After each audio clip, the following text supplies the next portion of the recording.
నమస్కారం సార్. ప్రభుత్వ ఆసుపత్రి గుంటూరు ప్రభుత్వ ఆసుపత్రి కోస్తా జిల్లాలకే ఒక ఆరోగ్య ప్రదాయనిగా గత 100 సంవత్సరాల చరిత్ర కలిగినటువంటి ఆసుపత్రి అండి. దాదాపు గత ప్రభుత్వంలో ఉన్నటువంటి ఈ ఆరోగ్యశ్రీ పథకం నేడు ఎన్టీఆర్ వైద్య సేవ పేరుతో కొనసాగుతూ ఉంది. పూర్తి స్థాయిలో ఆరోగ్యశ్రీకి సంబంధించినటువంటి గత ప్రభుత్వంలో అనేక బకాయిలు పెట్టి ఇప్పటి వరకు దాదాపు 22 కోట్ల రూపాయలు బకాయిలు ప్రభుత్వ ఆసుపత్రికి ఉన్నాయి. వాటి మెయింటెనెన్స్ కూడా ఇబ్బంది అవుతున్నటువంటి పరిస్థితులు ఉన్నాయి. ముఖ్యంగా ఈరోజు చూసుకుంటే ప్రభుత్వ ఆసుపత్రికి సంబంధించినటువంటి అనేక ఇంప్లాంటేషన్స్, ముఖ్యంగా టీహెచ్ఆర్, హిప్ రీప్లేస్మెంట్, తర్వాత నీ రీప్లేస్మెంట్కి సంబంధించినటువంటి ఇంప్లాంటేషన్స్ కూడా అక్కడ లేకపోవడంతో ప్రభుత్వానికి సంబంధించినటువంటి ఈ రెండు ముఖ్యమైనటువంటి ట్రీట్మెంట్స్ జరగకపోవడంతో అక్కడ ఉన్నటువంటి పీజీసీటీస్ కూడా ఎన్ఎంఆర్ వాళ్ళు క్యాన్సిల్ చేసేటువంటి పరిస్థితులు వస్తూ ఉన్నాయి. అందుకని ఆరోగ్యశ్రీలు ఏదైతే పెండింగ్ ఉన్నాయో వాటిని వెంటనే విడుదల చేస్తే అనేక రకాలుగా హాస్పిటల్ ఇబ్బందులు పడుతున్నటువంటి పరిస్థితులు ఉన్నాయి. ముఖ్యంగా ఎప్పుడు అవసరమైనటువంటి అనేక ట్రీట్మెంట్స్ ఈరోజు చూస్తూ ఉన్నాం. ఎందుకంటే గత ప్రభుత్వంలో ఆరోగ్యశ్రీ పేరుతో తీసుకున్నటువంటి ఈ పథకాన్ని మార్క్ పేరుతో, అంటే ప్రభుత్వ ఆసుపత్రిలో జరిగేటువంటి ట్రీట్మెంట్స్ సంబంధించినటువంటి నిధుల్ని ప్రభుత్వం తిరిగి 40% తీసుకోవడానికి మార్క్ అనేటువంటి ఒక రెగ్యులేషన్ని పెట్టి దాని ద్వారా మళ్ళీ ప్రభుత్వాన్ని తీసుకునేటువంటి ఏర్పాటు చేసుకోవడం వల్ల ఈరోజు గుంటూరు ప్రభుత్వ ఆసుపత్రి దాదాపు 100 సంవత్సరాల చరిత్ర కలిగి దాదాపు 1500 పడకలతో ఉన్నటువంటి ఆసుపత్రికి ప్రతిరోజు 3000 మంది పేషెంట్స్ వస్తారండి. అనేక డిపార్ట్మెంట్స్ ఉన్నాయి. దాదాపు ప్రతి ఒక్క డిపార్ట్మెంట్లో కూడా హెవీ క్రౌడ్ ఉండి రాత్రిపూట ఓపీకి దాదాపు ఏదైతే ఎమర్జెన్సీ క్యాజువాలిటీకి 600 మంది వచ్చేటటువంటి పరిస్థితులు ఉన్నాయి. జిల్లానే కాదు, కోస్తాంధ్రలోనే అతిపెద్ద ఆసుపత్రికి ఉన్నటువంటి గుంటూరు ప్రభుత్వ ఆసుపత్రికి ఈరోజు నిధులు లేక, నిధుల కొరత అనేక రకాలుగా ఇబ్బందులు పడుతున్నటువంటి పరిస్థితులు ఉన్నాయి. మన ప్రభుత్వం వచ్చిన తర్వాత అనేక మంది దాతలు ఈరోజు దాదాపు జిమ్ఖానా వాళ్ళు 100 కోట్లతో మా child and mother and care కోసం 100 పడకల ఆసుపత్రిని వాళ్ళు రెడీ చేస్తూ ఉన్నారు. అలాగే డోనర్స్ అనేక మంది సర్వీస్ బ్లాక్ కోసం 10 కోట్లు, ఇంకో ట్రామా కేర్ కోసం 10 కోట్లు బయట నుంచి వచ్చినటువంటి డోనర్స్ ఇస్తూ ఉన్నారు. కానీ గత ప్రభుత్వంలో, వైసీపీ ప్రభుత్వంలో ఈ మార్క్ పేరుతో గుంటూరు ప్రభుత్వ ఆసుపత్రికి రావాల్సినటువంటి నిధుల్ని దారి మళ్లించడంతో ఈరోజు ఆ నిధులు రాక ఇప్పుడు కొత్తగా ఉన్నటువంటి బకాయిలను కూడా తొందరగా ఇవ్వడంతో ఆసుపత్రి అభివృద్ధి చెందితే పేదల ఆరోగ్యం, ఎందుకంటే ఈరోజు ఆరోగ్యశ్రీతో గత ప్రభుత్వంలో ప్రైవేట్ హాస్పిటళ్లకు దారాదత్తం చేసినటువంటి పరిస్థితులు ఉన్నాయి. అనేక సందర్భాల్లో చూసాం. ప్రైవేట్ హాస్పిటల్లో వాళ్ళు ఒక పక్కన ఆరోగ్యశ్రీ ఆనాడు ఉన్నటువంటి ఆరోగ్యశ్రీ ద్వారా క్లెయిమ్స్ తీసుకుంటూ మళ్ళీ పేషెంట్స్ దగ్గర డబ్బులు వసూలు చేసేటువంటి పరిస్థితులు గత ప్రభుత్వం ఉన్నాయి. ఈరోజు ఎన్టీఆర్ వైద్య సేవ పేరుతో పేరు మార్చిన తర్వాత అనేక ప్రక్షాళన చేసి అనేక కార్యక్రమాలు ఈరోజు జరుగుతూ ఉన్నాయి. ముఖ్యంగా ప్రభుత్వ ఆసుపత్రిలో ఈ నీ రీప్లేస్మెంట్ గారు, మీ ప్రశ్న ఏంటో అడగండి, పొగడ్త కాదు. మీ ప్రశ్న ఏంటి? నా ప్రశ్న అదేనండి. మేము ఈరోజు గత ప్రభుత్వం ఉన్నటువంటి ఆరోగ్యశ్రీకి సంబంధించినటువంటి బకాయిలు ఏదో ఉన్నాయో మన ప్రభుత్వ ఆసుపత్రి గుంటూరు ప్రభుత్వ ఆసుపత్రికి అవసరమైనటువంటి ఆ బకాయిలను వెంటనే విడుదల చేయడంతో ఈరోజు గుంటూరు ప్రభుత్వ ఆసుపత్రికి అవసరమైనటువంటి నిధులు లేకపోవడంతో మౌలిక వసతులతో పాటు ముఖ్యంగా పేద వర్గాలకు సంబంధించినటువంటి ట్రీట్మెంట్స్లో ల్యాప్సెస్ జరుగుతూ ఉన్నాయి. కాబట్టి ప్రభుత్వం అలాగే ముఖ్యమంత్రి గారి దృష్టికి ఈ విషయాన్ని తీసుకొని వచ్చి సభ ద్వారా వెంటనే ప్రభుత్వ ఆసుపత్రికి అవసరమైనటువంటి ఆ నిధుల్ని విడుదల చేయమని కోరడంతో పాటు ఏదైతే మార్క్ అనేటువంటి ఒక రెగ్యులేషన్ ని పెట్టి గత ప్రభుత్వంలో ఈ ఆరోగ్యశ్రీ ట్రీట్మెంట్స్ జరిగిన తర్వాత వచ్చేటువంటి ఏదైతే నిధులు ఉన్నాయో ఆ నిధుల్ని మళ్ళీ ప్రభుత్వం తీసుకునేటువంటి విధంగా ఒక రెగ్యులేషన్ పెట్టడం జరిగింది. ప్రభుత్వ ఆసుపత్రి ఆ రెగ్యులేషన్ అనేది తీసేస్తే ఈరోజు ప్రభుత్వ ఆసుపత్రికి వచ్చేటువంటి నిధులు పూర్తిగా రావడంతో ఆ ఆసుపత్రి పూర్తిగా అభివృద్ధి చేసేటువంటి ఆలోచన అభివృద్ధి చెందుతుందనేటువంటి విషయాన్ని ఈరోజు సభ ద్వారా గౌరవ వైద్య శాఖ మంత్రి గారికి అలాగే ముఖ్యమంత్రి గారికి తెలియజేయడానికి ఈ ప్రశ్న ఎత్తడం జరిగింది. సార్, మంత్రి గారు మరింత పరిచే విషయం మీద వారు ప్రశ్నలు ఏమంటారు, వారికి అభినందనలు తెలియజేస్తున్నాను. ఈ ప్రభుత్వం కూటమి ప్రభుత్వం చంద్రబాబు నాయుడు గారి నాయకత్వంలో, పవన్ కళ్యాణ్ గారి నాయకత్వంలో అధికారంలోకి వచ్చిన తర్వాత ప్రభుత్వ ఆసుపత్రులకు ఉన్న బకాయిలు చెల్లించడం జరిగింది. అధ్యక్ష, 457 కోట్ల 45 లక్షలు బకాయిలను చెల్లించడం జరిగింది. అయితే ప్రస్తుతానికి ఈ రాష్ట్రంలో ఉంటున్న గవర్నమెంట్ ఆసుపత్రులకి ఇంకా 110,21,20,00,000 చెల్లించాల్సి ఉంది. వాటిలో తొందరలో కూడా వాటిని కూడా చెల్లిస్తాం. అదేవిధంగా గుంటూరు ప్రభుత్వ ఆసుపత్రికి సంబంధించి గౌరవ సభ్యులు అడిగారు పెండింగ్ బిల్లుల గురించి.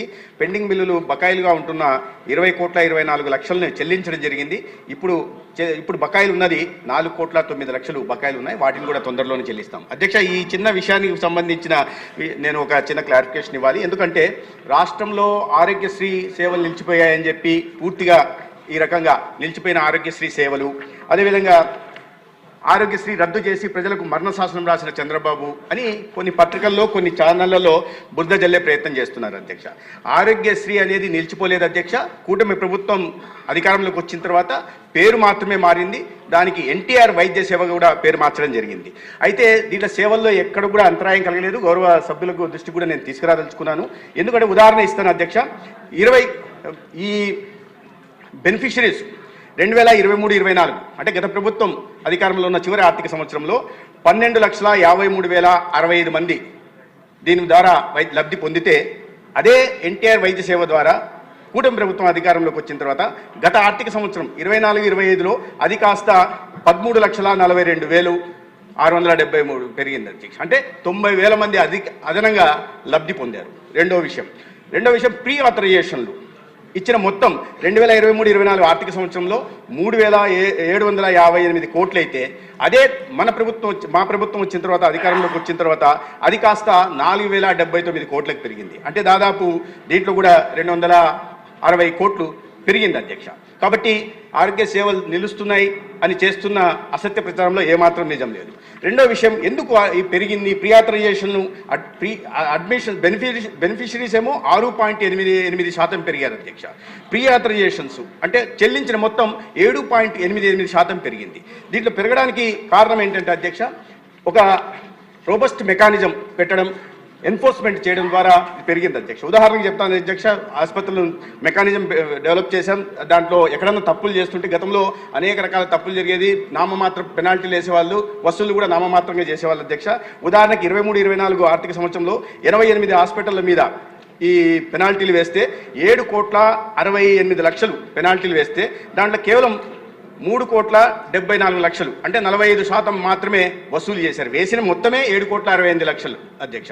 వసూలు చేసింది 3,74,00,000 అంటే 46%.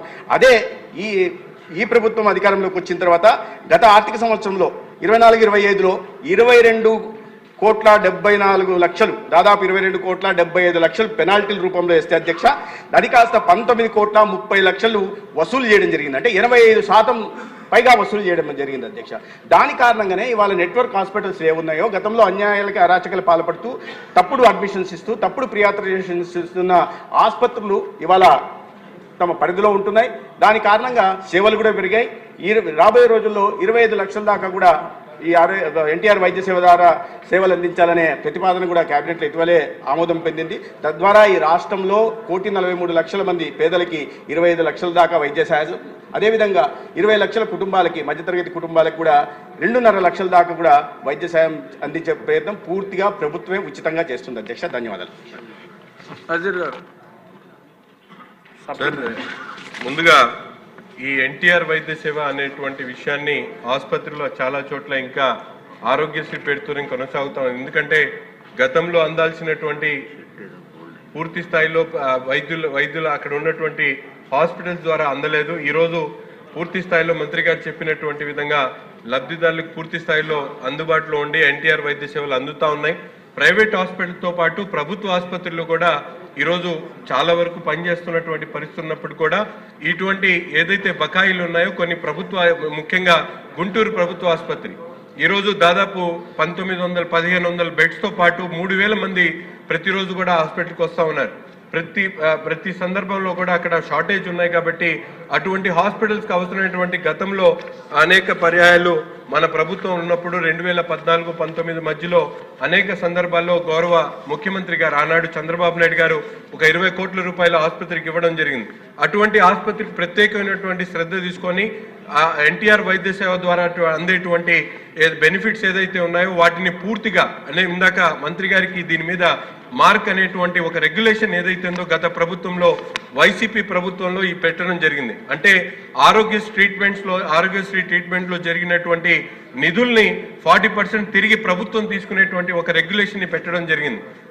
దాని ద్వారా ఇప్పుడు వచ్చేటువంటి నిధులు ఒకవైపు డాక్టర్స్ సంబంధించినటువంటి 30% ఇచ్చిన తర్వాత బెడ్ మెయింటెనెన్స్ కోసం ఇచ్చేటువంటి 40% తర్వాత ఈ మార్క్ రెగ్యులేషన్ తో వచ్చేటువంటి అన్ని ఏదైతే బెనిఫిట్స్ ఉన్నాయో అన్ని కూడా డైవర్ట్ అవుతున్నాయి. కాబట్టి ఇటువంటి పెద్ద ఆసుపత్రులకి అటువంటి రెగ్యులేషన్ తీసేయమని చెప్పి కూడా గౌరవ మంత్రి గారిని ఈ సందర్భంగా కోరుతా ఉన్నాం. దానివల్ల గుంటూరు ప్రభుత్వ ఆసుపత్రికి దాదాపు ఈరోజు చూస్తా ఉన్నాం ఎప్పటి నుంచి ఇప్పుడు దాదాపు 4 కోట్ల రూపాయలు అన్నారు. అవన్నీ పోయిన తర్వాత 4 కోట్ల రూపాయలు యాక్చువల్ అమౌంట్ అయితే 8,64,00,000 రూపాయలు ఈ రోజు రావాల్సినటువంటి పరిస్థితులు ఉన్నాయి. సో ఇటువంటి మార్క్ రెగ్యులేషన్ తప్పనిసరిగా గుంటూరు ప్రభుత్వ ఆసుపత్రికి తీయడంతో దాని డెవలప్మెంట్ కోసం అవసరమైనటువంటి నిధులు హాస్పిటల్ డెవలప్మెంట్ సొసైటీ ద్వారా కొత్తగా డెవలప్ చేసుకోవడానికి అవకాశం ఉంటుంది. కాబట్టి ప్రత్యేకంగా గుంటూరు ప్రభుత్వ ఆసుపత్రికి ఆ రెగ్యులేషన్ తీయాలని చెప్పి గౌరవ మంత్రి గారిని ఈ సందర్భంగా కోరుతా ఉన్నాం. గౌరవ సభ్యులు ఎన్టీఆర్ వైద్య సేవ బ్రాండింగ్ జరగాలని చెప్పారు, కానీ వారు అడిగిన ప్రశ్న ఆరోగ్యశ్రీ అని అడిగారు. కాబట్టి సభ్యులందరూ కూడా నేను కోరుతున్నది ఏంటంటే ఎన్టీఆర్ వైద్య సేవ తెలియజేయాలన్నారు, ఆయనే తప్పు చెప్పారు. ఎన్టీఆర్ వైద్య సేవ ద్వారానే సేవలు అందుతున్నాయి. బ్రాండింగ్ కూడా ప్రతి ఆసుపత్రిలో తదనుగుణంగా ఇవ్వడం జరిగింది. తర్వాత వాళ్ళు ఏపీ మెర్క్ గురించి ప్రస్తావించారు. ఏపీ మెర్క్ అనేది Andhra Pradesh medical education research corporation పేరుతో స్థాపించబడింది అధ్యక్ష. దాంట్లో 40% వారు చెప్పినట్టుగా ప్రభుత్వానికి మిగిలినది ఆసుపత్రి అభివృద్ధి కోసం ఏ డాక్టర్ అయితే ఆ ఫలానా ప్రొసీజర్కి ట్రీట్మెంట్ ఇస్తాడో ఆయనకి ఇన్సెంటివ్ కూడా ఇవ్వడం, అందుకు ప్రోత్సాహం ఇవ్వడం కోసం ప్రభుత్వ రంగంలో కూడా ఈ రకంగా తీసుకురావడం జరిగింది అధ్యక్ష. దాని కారణంగానే ఇవాళ ఈ పెండింగ్ బిల్లులు ఏదైతే ప్రస్తావించారో అది ఆ ఏపీ మెరుకు పెట్టడం వల్లనే ప్రభుత్వ ఆసుపత్రికి వస్తున్నాయనే విషయాన్ని గౌరవ సభ్యులకు మీ ద్వారా తెలియజేస్తున్నాను అధ్యక్ష. ఇక రెండో విషయం, గుంటూరు ఆసుపత్రి గురించి వారు ప్రధానంగా అభివృద్ధి గురించి ప్రధానంగా ప్రస్తావించారు. ఇప్పటికే గుంటూరులో మన ప్రభుత్వం కుటుంబ ప్రభుత్వం వచ్చిన తర్వాత చంద్రబాబు నాయుడు గారి ఆదేశాల మేరకు అక్కడ క్యాన్సర్ కేసులు పెరుగుతున్న నేపథ్యంలో గుంటూరు క్యాన్సర్ సెంటర్ని ఒక పెట్ స్కానర్ తీసుకొచ్చి, అతి ఖరీదైన పెట్ స్కానర్ తీసుకొచ్చి ఇవాళ దేశంలోనే లెవెల్ 1 క్యాన్సర్ సెంటర్లు ఏవైతే ఉన్నాయో వాటి సరసన నిలబెట్టడం జరిగింది అధ్యక్ష. పెద్ద పెద్ద కార్పొరేట్ ఆసుపత్రులుగా చెప్తున్న వాటి సరసన ఇవాళ అతి ఖరీదైన పెట్ స్కానర్ కూడా తీసుకురావడం జరిగింది. అదేవిధంగా వారు చెప్పినట్టు జిమ్ఖానా అల్యూమినై ఏదైతే ఉందో ఆ కాలేజీలో జరిగిన వాళ్ళందరూ కలిసి దాదాపు 90 కోట్లతో MCH బ్లాక్ నిర్మించడం జరిగింది. దానికి కూడా ఇటీవలనే ప్రభుత్వం అక్కడ అదేవిధంగా కాకినాడలో కూడా వారు పూర్వ విద్యార్థులంతా కలిసి నిర్మించిన MCH బ్లాక్లలోకి దాదాపు 55 కోట్లతో కావాల్సిన డయాగ్నోస్టిక్ ఎక్విప్మెంట్ కూడా మంజూరు చేయడం జరిగింది అధ్యక్ష. ఈ కూటమి ప్రభుత్వం లక్ష్యం ప్రాధాన్యత ఏంటంటే ప్రజల ఆరోగ్య సంరక్షణ, ప్రభుత్వ సంస్థలను కూడా ఆరోగ్య వ్యవస్థల్ని ప్రభుత్వ ఆరోగ్య కేంద్రాలు కూడా పటిష్టపరిచే దిశగా కూడా తీసుకోవాల్సిన ప్రతి చర్యని తీసుకుంటున్నాం అధ్యక్ష. ధన్యవాదాలు.